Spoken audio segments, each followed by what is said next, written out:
아침에 나로 주의 인자한 말씀을 듣게 하소서. 사랑의 하나님 아버지, 오늘도 경건의 시간을 통하여 하나님의 말씀을 묵상하고자 합니다. 우리를 향한 그 사랑이 차고 넘치도록 부어 주시옵소서. 세상에서 한 주를 또 시작합니다. 주일에 주신 말씀이 우리의 삶의 방향을 바로잡게 하여 주시고 아침마다 묵상하는 말씀이 삶에 적용되도록 우리를 인도하여 주옵소서. 우리의 상황이 좀처럼 나아지지 않고 있습니다. 명절을 앞두고 우리의 마음 또한 분주하며 걱정이 앞섭니다. 어찌해야 할 바 모르는 주님의 백성들 위해 긍휼을 베풀어 주시옵소서. 들풀도 입히시는 하나님께서 우리의 걱정, 근심 대신 믿음을 허락하셔서 우리의 마음이 하나님의 나라 가운데 있게 하옵소서. 이 모든 말씀 우리를 돌보시는 예수 그리스도의 이름으로 기도합니다. 아멘. 다 같이 찬송가 304장을 찬양하겠습니다.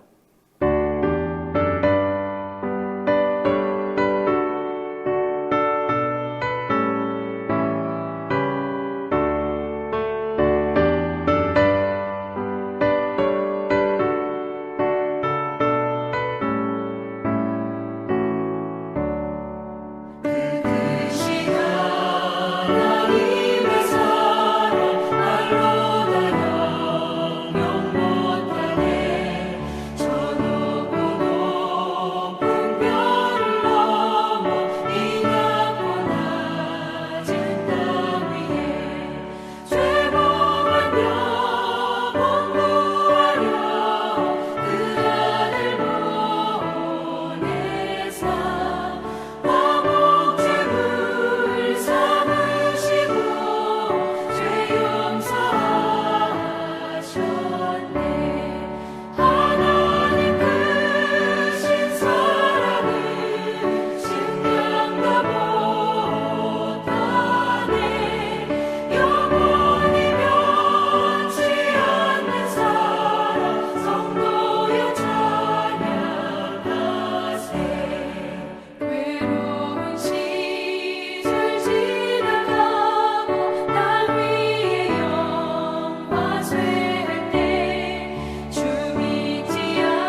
2월 8일 오늘의 말씀은 누가복음 12장 13절에서 34절입니다.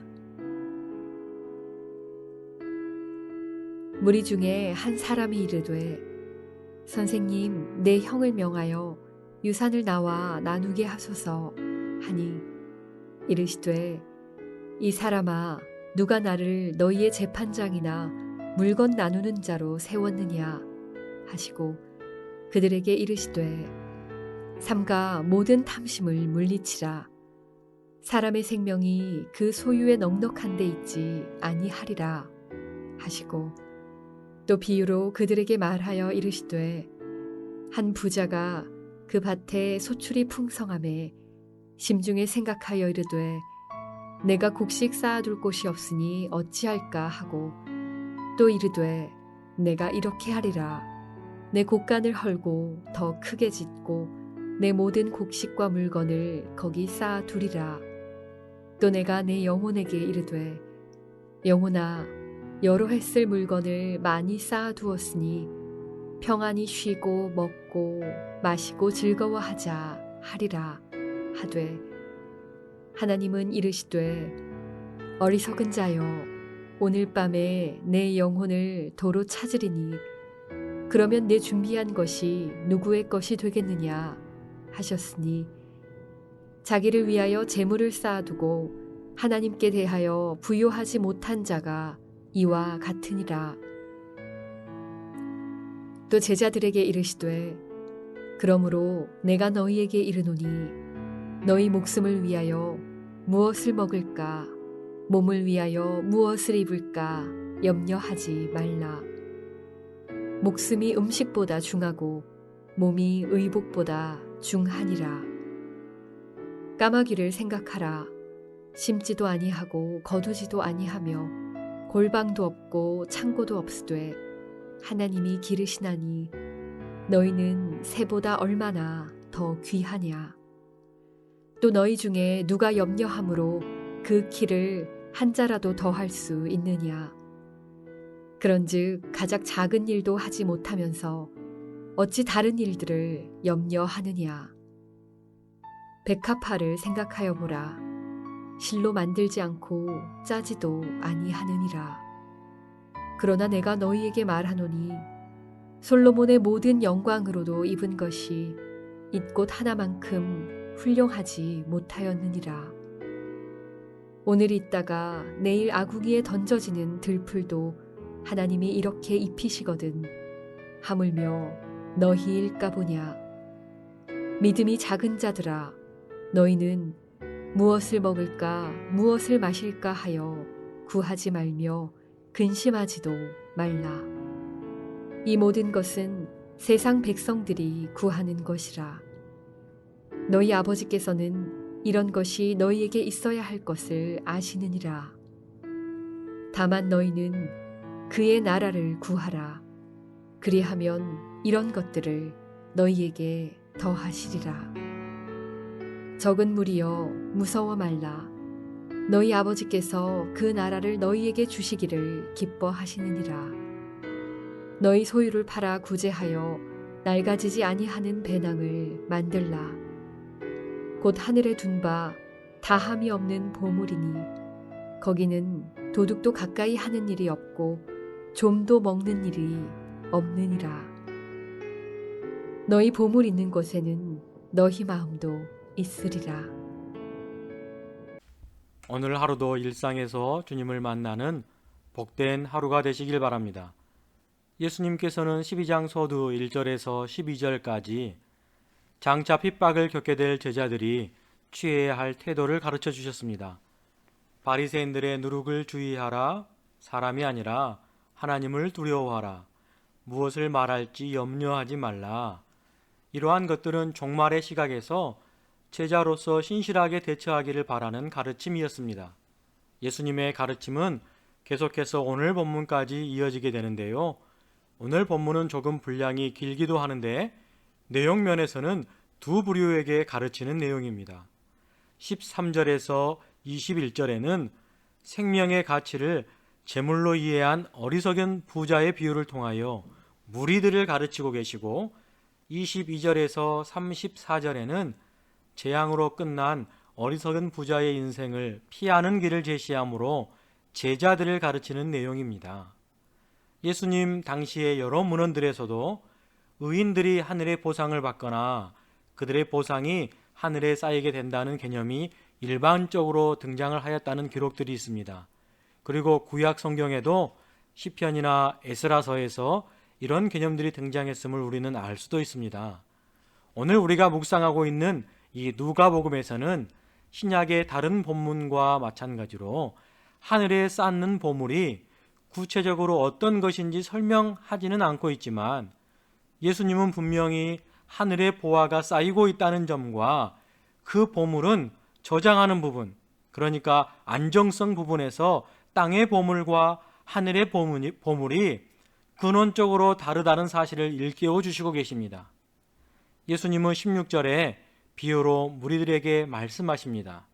한 부자가 있는데 그는 풍성한 소출을 얻게 되었고 어찌할까 고민하던 중에 탐심이 생겼는지 그 곡식을 쌓아둘 더 큰 곡간을 마련하고 여러 해 쓸 물건을 많이 쌓아두었으니 평안히 쉬고 먹고 마시고 즐거워하자라는 부자 이야기를 하였습니다.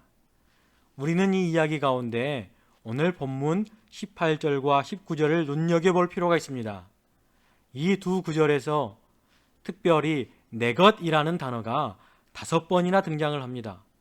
18절에 또 이르되 내가 이렇게 하리라 내 곡간을 헐고 더 크게 짓고 내 모든 곡식과 물건을 거기 쌓아두리라. 19절 또 내가 내 영혼에게 이르되 영혼아 여러 해 쓸 물건을 많이 쌓아두었으니 평안히 쉬고 먹고 마시고 즐거워하자 하리라 하되 내 곡식, 내 곡간, 내 물건, 내 영혼이라고 주장하고 있는 그 한 부자에게 하나님이 나타나 오늘 밤에 내 영혼을 도로 찾으시면 내가 준비한 것이 누구의 것이 되겠느냐라고 묻고서 영혼을 데려가신다면 이렇게 비유로 말씀하십니다. 그러면서 이 부자를 향하여 하나님께서는 어리석은 자라고 칭합니다. 부자는 자신의 지혜로 자신의 재산을 잘 보관할 계획을 세웠다고 확신하였으나 하나님은 그 어리석은 자로 규정하고 계십니다. 이 비유를 통하여 예수님께서는 무리들에게 15절의 가르침의 답을 이야기하고 계십니다. 15절에 삼가 모든 탐심을 물리치라 사람의 생명이 그 소유에 넉넉한 데 있지 아니하리라. 이 답을 21절에 사람의 생명은 하나님과의 관계에 있다라고 합니다. 21절 말씀입니다.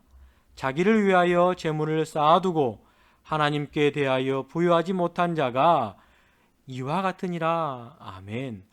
생명의 가치를 알지 못하는 사람은 탐심을 채우려 하지만 생명의 가치를 아는 사람은 하나님에 대해 부자가 되려 한다는 것입니다. 우리가 이 땅을 살아갈 때에 물질은 당연히 필요합니다. 더욱이 풍족한 물질로는 많은 사람에게 도움을 줄 수도 있습니다. 그래서 우리는 재물을 잘 관리하며 살아야 합니다. 특히 그리스도인들은 모든 것의 원천이 하나님께로부터 왔다고 고백하는 사람들이기에 더욱 관리를 잘해야 합니다. 하지만 오늘 비유의 말씀은 하나님께 대하여 부요함이 있어야 함을 말씀하고 있습니다. 하나님께 대하여 부자는 오늘 말씀에 의하면 탐심을 물리치는 사람입니다. 오늘 하루를 살아가실 때 탐심을 물리치는 적용의 삶이 있기를 주님의 이름으로 부탁을 드립니다. 이제 예수님께서는 제자들에게 궁핍함 가운데서도 염려하지 말라고 가르치고 계십니다. 그러면서 방금 어리석은 부자의 비유에 나타난 생명을 다시 이야기하십니다. 목숨을 위하여 무엇을 먹을까? 몸을 위하여 무엇을 입을까? 염려하지 말라 하시며 목숨과 몸이 귀중함을 알게 하시려고 까마귀와 백합화를 예로 들어 말씀하십니다. 육신의 목숨을 위해 필요한 것은 먹을 것과 마실 것과 입을 것이 전부라고 여기고 그것에 관심을 빼앗긴다면 잘못이라고 말합니다. 그 증거로 하늘의 새와 백합화를 증거로 말씀하시면서 더 중요한 것은 하나님을 의지하는 마음이라고 가르쳐주고 계십니다. 이처럼 자연 세계의 미약한 존재들에게도 하나님의 마음, 하나님의 돌보심이 있다면 하나님의 자녀들은 얼마나 더 돌보시겠는가 하는 믿음이 있어야 합니다. 그렇기 때문에 당시에 예수님의 제자들은 세상에서 관심을 받지 못하는 것처럼 느껴지더라도 결코 좌절하거나 절망하지 않아야 합니다. 왜냐하면 하나님 아버지의 돌봄을 받는 대상자들이기 때문입니다. 그러면서 28절에 믿음이 작은 자들이라 라는 표현을 사용하셨습니다. 그렇다면 믿음이 큰 자는 누가 되는지 오늘의 본문 말씀 가운데 찾아본다면 바로 우리에게 있어야 할 것을 다 아시는 분이 하나님이라는 사실을 전제로 그의 나라를 구하는 자들이 믿음이 큰 자가 되는 것입니다. 믿음이 큰 자는 채워주실 하나님을 아는 자들입니다. 그리고 그의 나라를 우리에게 주시기를 기뻐하시는 분이 하나님임을 아는 자들입니다. 이러한 사실을 알고 깨달았다면 이제 삶 속에서 실천해야 합니다. 그 실천의 내용이 바로 오늘 본문 33절에 나와 있습니다. 너희 소유를 팔아 구제하여 낡아지지 아니하는 배낭을 만들라. 곧 하늘에 둔 바 다함이 없는 보물이니 거기는 도둑도 가까이 하는 일이 없고 좀도 먹는 일이 없느니라. 아멘. 궁핍한 사람을 위해 긍휼의 마음으로 베푸는 삶은 하늘에 보물 가방을 만들고 그곳에 보물을 채우는 것과 같다라고 합니다. 사람은 재산이 보관된 곳에 늘 마음이 가 있기 마련입니다. 그러나 참된 제자는 구제를 통하여 마음을 하늘에 두는 자들입니다. 오늘날 모든 것이 경제의 가치로 돌아가는 현실 앞에서 오늘의 본문이 시대의 갭이 크게만 느껴집니다. 더욱이 소유의 삶 한가운데에서 그것을 나누며 포기하기란 쉬운 일이 아닙니다. 이러한 일은 내가 죽는 것 같은 일이기 때문입니다. 우리가 하루아침에 예수님의 제자들처럼 모든 것을 구제하며 살기란 참으로 힘이 듭니다. 이것 또한 우리가 인정하며 살아야 합니다. 그렇다면 말씀이 가르치는 내용을 무시한 채 살아가야 하느냐? 그것도 믿음을 소유한 자들이기에 포기하지 못합니다. 그렇다면 우리는 오늘 본문의 표현대로 이 시대를 살아갈 때에 탐심을 버리며 살아가는 것부터 실천하며 살아가야 할 것입니다. 이웃의 것을 탐하지 않아야 합니다. 타인의 노동력을 탐하지 않아야 하고 타인의 재산을 탐하지 않아야 하며 타인의 생명을 탐하지 않아야 합니다. 타인의 시간을 빼앗지 않아야 합니다. 이웃의 인격을 무시하지 않아야 합니다. 이 모든 것들이 우리 내면에 자리 잡고 있는 탐심에서 비롯합니다. 오늘 하루 우리 주변의 모든 이들을 구제한다는 마음가짐으로 배려와 존중, 이해와 사랑을 베풀며 살아갈 때에 이 모든 것을 더하게 하실 우리 주님께서 우리의 필요를 채워주실 것입니다. 하나님의 나라가 우리 가운데 확장되며 이로 인하여 하나님의 기뻐하실 것입니다. 말씀을 함께 묵상하는 무등의 성도 여러분, 우리 함께 주님의 기쁨이 되시기를 주님의 이름으로 축원합니다. 우리 함께 기도하겠습니다. 은혜의 하나님 아버지, 공중의 새들과 들에 핀 식물들을 보며 주님의 섭리를 다시 한번 묵상하게 하시니 감사드립니다. 하루의 삶 속에서 우리의 탐심을 버리는 경건의 훈련이 있어야겠습니다. 우리의 마음이 하늘에 있기를 원합니다. 어리석은 부자의 모습이 우리 안에 있다면 용서하여 주시고 주님의 돌보심을 기억하며 살아가게 하여 주시옵소서. 오늘 또 주님의 기쁨이 되길 원하오니 우리의 결정과 결단이 흔들리지 않도록 성령 하나님 붙잡아 주옵소서. 이 모든 말씀 우리의 스승 되시는 예수님의 이름으로 기도합니다. 아멘.